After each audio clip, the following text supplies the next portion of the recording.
नमस्कार दोस्तों, भारत के वीर की इस यात्रा में आपका एक बार फिर स्वागत है।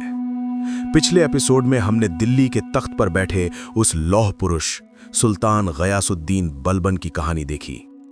हमने देखा कि कैसे उसने लौह और रक्त की नीति से बिखरती हुई सल्तनत को तो बचा लिया, लेकिन अपने सबसे काबिल बेटे की मौत के गम ने उसे अंदर से तोड़ दिया। 1287 में बलबन की मौत के साथ ही दिल्ली सल्तनत पर छाया उसका खौफ भी खत्म हो गया और गुलाम वंश का सूरज हमेशा के लिए अस्त होने की कगार पर पहुंच गया।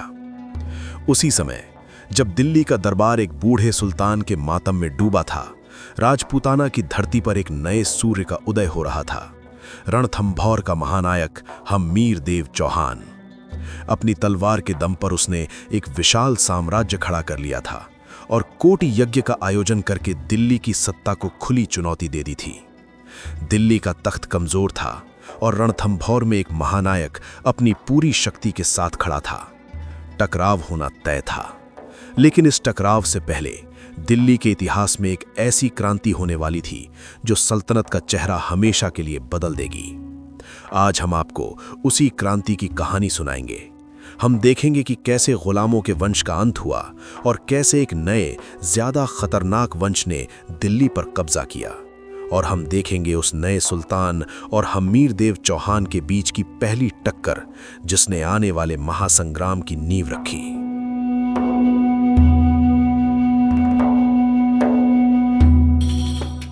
बलबन ने जिस सल्तनत को अपने खौफ से एक रखा था, उसकी मौत के बाद वो ताश के पत्तों की तरह बिखरने लगी।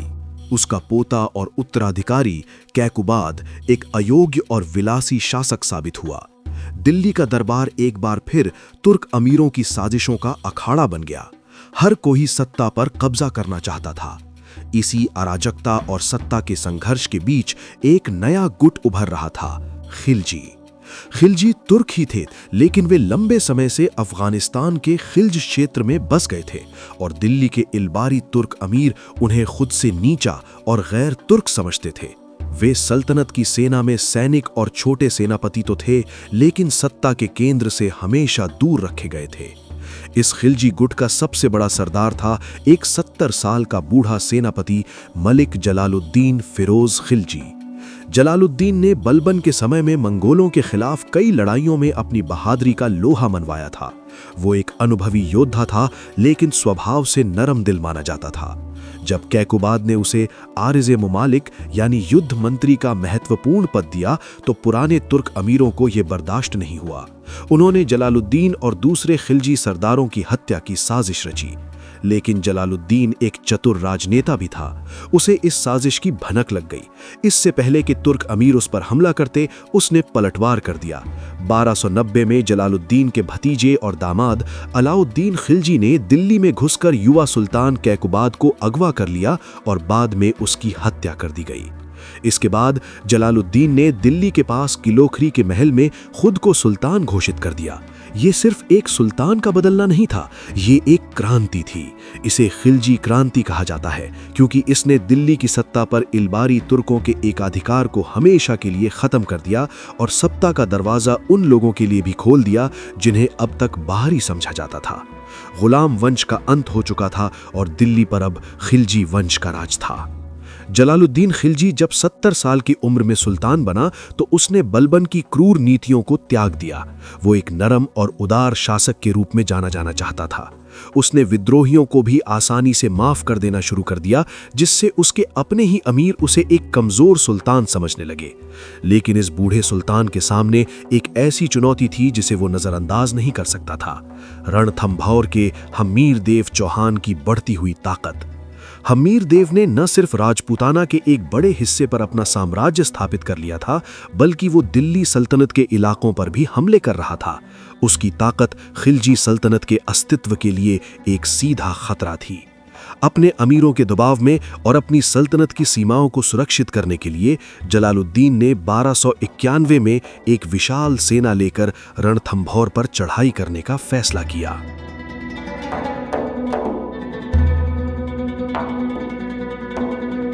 जलालुद्दीन की सेना ने सबसे पहले रणथंभौर के बाहरी किले झाइन पर हमला किया। हम्मीर देव के सेनापति गुरदास सैनी ने किले की वीरतापूर्वक रक्षा की, लेकिन अंत में वे लड़ते हुए वीर गति को प्राप्त हुए और झाइन पर सुल्तान का कब्जा हो गया। झाइन की जीत के बाद जलालुद्दीन का हौसला बढ़ गया और उसने मुख्य किले रणथंभौर को घेर लिया। ये किला भारत के सबसे अभेद्य किलों में से एक माना जाता था। ये ऊंची और सीधी चट्टानों पर बना था और इसके चारों ओर घने जंगल और गहरी खाइयां थीं। सुल्तान की सेना ने महीनों तक किले को घेरे रखा। उन्होंने मगरिब, पत्थर फेंकने वाली मशीनें, पाशेब, किले की दीवारों तक पहुंचने के लिए बनाए गए ऊंचे चबूतरे और गरगच यानी पहियों वाले ढके हुए रास्ते जैसी हर तरह की घेराबंदी की तकनीक का इस्तेमाल किया। लेकिन किले के अंदर से हम्मीर देव और उनके राजपूतों का प्रतिरोध इतना भयंकर था कि सुल्तान की सेना का हर प्रयास विफल हो गया। राजपूत योद्धा किले के ऊपर से तीर, पत्थर और आग के गोले बरसाते रहे, जिससे खिलजी सेना को भारी नुकसान हुआ। महीने बीतते गए, बारिश का मौसम आने वाला था और सुल्तान का मनोबल टूट रहा था। जलालुद्दीन को समझ आ गया कि इस किले को जीतना लगभग नामुमकिन है। वो एक बूढ़ा और थका हुआ सुल्तान था और एक किले के लिए अपनी पूरी सेना को दांव पर नहीं लगाना चाहता था। अंत में उसने एक ऐसा फैसला किया जो इतिहास में दर्ज हो गया। उसने घेराबंदी उठाने का आदेश दे दिया। जब उसके एक अमीर अहमद चप ने उसे इस तरह पीछे हटने के लिए टोका, तो जलालुद्दीन ने वो प्रसिद्ध शब्द कहे जो उसकी लाचारी और हम्मीर देव की ताकत दोनों को दर्शाते हैं। मैं ऐसे 10 किलों को भी एक मुसलमान के बाल के बराबर महत्व नहीं देता। ये कहकर जलालुद्दीन खिलजी अपनी सेना के साथ वापस दिल्ली लौट गया। ये हम्मीर देव चौहान की एक बहुत बड़ी रणनीतिक और मनोवैज्ञानिक जीत थी। उसने दिल्ली के सुल्तान को अपने किले के दरवाजे से बिना जीते वापस लौटने पर मजबूर कर दिया था। इस घटना ने पूरे राजपूताना में हम्मीर देव की प्रतिष्ठा को आसमान पर पहुंचा दिया।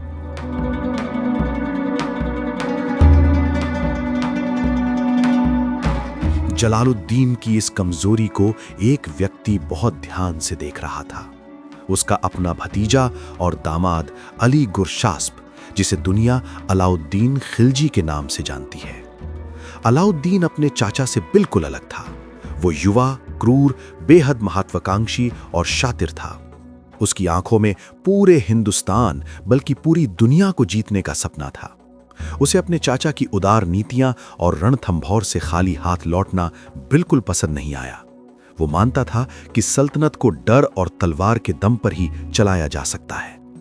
1296 में अलाउद्दीन ने, जो उस समय कड़ा मानिकपुर यानी इलाहाबाद के पास का गवर्नर था, एक ऐसा दुस्साहसिक कदम उठाया जिसने दिल्ली की सल्तनत को हिलाकर रख दिया। सुल्तान की इजाजत के बिना वो सिर्फ 8000 घुड़सवारों के साथ हजारों किलोमीटर दूर दक्षिण में स्थित देवगिरी के यादव साम्राज्य पर हमला करने के लिए निकल पड़ा। ये एक अविश्वसनीय रूप से जोखिम भरा अभियान था। अलाउद्दीन ने बिजली की तेजी से हमला किया और देवगिरी के राजा रामचंद्र देव को चौंका दिया। उसने न सिर्फ देवगिरी को लूटा, बल्कि इतिहास में अब तक की सबसे बड़ी लूट हासिल की। हजारों मन सोना, चांदी, मोती और जवाहरात। जब ये खबर सुल्तान जलालुद्दीन तक पहुंची तो वो अपने भतीजे की बहादुरी से खुश हुआ, लेकिन उसके सलाहकारों ने उसे अलाउद्दीन के इरादों के बारे में चेताया। लेकिन बूढ़ा सुल्तान अपने भतीजे पर अंधा विश्वास करता था। वो उससे मिलने के लिए कड़ा मानिकपुर की ओर चल पड़ा। गंगा नदी के किनारे जब निहक्का जलालुद्दीन नाव से उतरकर अपने भतीजे को गले लगाने के लिए आगे बढ़ा तो अलाउद्दीन ने इशारा किया। उसके एक सैनिक ने सुल्तान पर तलवार से वार किया और दूसरे ने उसका सिर धड़ से अलग कर दिया। अलाउद्दीन ने अपने चाचा के कटे हुए सिर को भाले पर रखकर पूरे शिविर में घुमाया और खुद को दिल्ली का नया सुल्तान घोषित कर दिया। ये सिर्फ एक सुल्तान की हत्या नहीं थी, ये एक नए और ज्यादा खतरनाक युग का आगाज था। दिल्ली के तख्त पर अब कोई नर्म दिल बूढ़ा नहीं, बल्कि एक ऐसा शैतान बैठा था जिसकी भूख और क्रूरता की कोई सीमा नहीं थी। बलबन की मौत के बाद गुलाम वंश का अंत हुआ और एक क्रांति ने दिल्ली के तख्त पर खिलजियों को बिठा दिया। पहले सुल्तान जलालुद्दीन ने हम्मीर देव चौहान की ताकत को चुनौती देने की कोशिश की, लेकिन रणथंभौर के अभेद्य किले और हम्मीर के हट के सामने उसे खाली हाथ लौटना पड़ा। लेकिन अब दिल्ली का सुल्तान बदल चुका था। तख्त पर अब अलाउद्दीन खिलजी था, एक ऐसा शासक जो अपने सपनों को पूरा करने के लिए किसी भी हद तक जा सकता था। एक तरफ था रणथंभौर का वो वीर जिसने दिल्ली के सुल्तान को हराया था, और दूसरी तरफ था वो शैतान जिसने अपने ही चाचा का खून बहाकर तख्त हासिल किया था। उत्तर भारत के दो सबसे शक्तिशाली और महत्वाकांक्षी शासक अब सामने सामने थे। एक महासंग्राम तय था, एक ऐसा संग्राम जो सिर्फ जमीन के लिए नहीं बल्कि आन बान और शान के लिए लड़ा जाने वाला था। अगले एपिसोड में हम आपको ले चलेंगे रणथंभौर के उस अंतिम और महाविनाशक युद्ध में। हम जानेंगे कि अलाउद्दीन ने हम्मीर देव पर हमला क्यों किया, वो कौन से मंगोल विद्रोही थे जिन्हें शरण देकर हम्मीर ने अलाउद्दीन की दुश्मनी मोल ली। हम देखेंगे इतिहास के सबसे लंबे और भीषण घेराबंदी में से एक। हम जानेंगे विश्वासघात की उस कहानी को जिसने रणथंभौर के भाग्य का फैसला कर दिया, और हम गवाह बनेंगे राजपुताना के उस पहले महान जौहर और शाका के, जहां हम्मीर देव चौहान ने अपने हठ और अपनी वीरता को हमेशा के लिए अमर कर दिया। जानने के लिए देखिए भारत के वीर का अगला एपिसोड। अगर आप भारत के इन महानायकों की सच्ची और अनसुनी कहानियों से जुड़ना चाहते हैं तो हमारे चैनल को सब्सक्राइब करना न भूलें। धन्यवाद।